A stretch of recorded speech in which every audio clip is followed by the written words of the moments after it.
ஏற்கனவே தமிழக வெற்றி கழகத்தின் தலைவர் 4 மாவட்டத்தில் மக்கள் சந்திப்பு கூட்டத்தை நடத்தியிருக்கார்.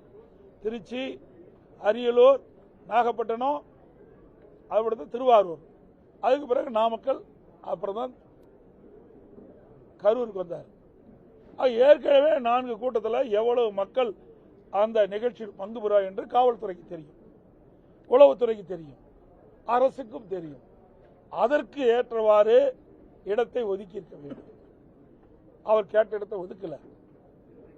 அதோடு எவ்வளவு மக்கள் வருகின்றார்களோ அதற்கு ஏற்றவாறு காவலர்கள் பாதுகாப்பு பணியில் ஈடுபட்டிருந்தால் உயிர் சேதத்தை தடுத்திருக்கலாம். அதுவும் செய்ய அரசு தவறிவிட்டது. அதோட காவல்துறை அதிகாரிகள் ஒரு பேட்டியில் குறிப்பிட்ட பொழுது,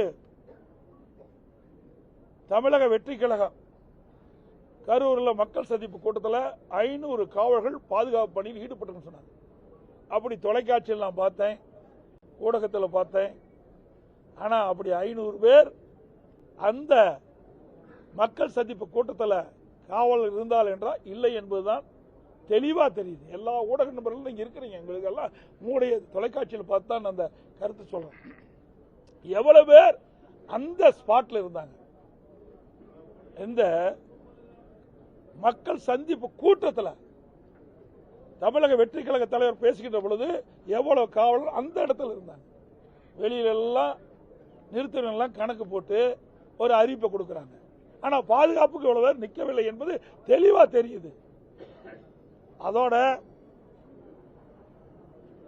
இந்த ஏடிஜிபி பத்திரிகையாளர் சந்திக்கின்ற பொழுது 500 பேர் பாதுகாப்பு கொடுக்கப்பட்டதா சொன்னார். இன்றைக்கு முதலமைச்சர் 660 பேர் பாதுகாப்பு பணியில் ஈடுபட்டதா சொல்றார். இதிலேயே முரண்பட்ட கருத்து. இப்படிப்பட்ட சந்தேகம் வர காரணத்தினால்தான் மக்களுக்கு இதுல இந்த சம்பவத்தில் மிகப்பெரிய சந்தேகம் இந்த அரசின் மீது ஏற்பட்டது.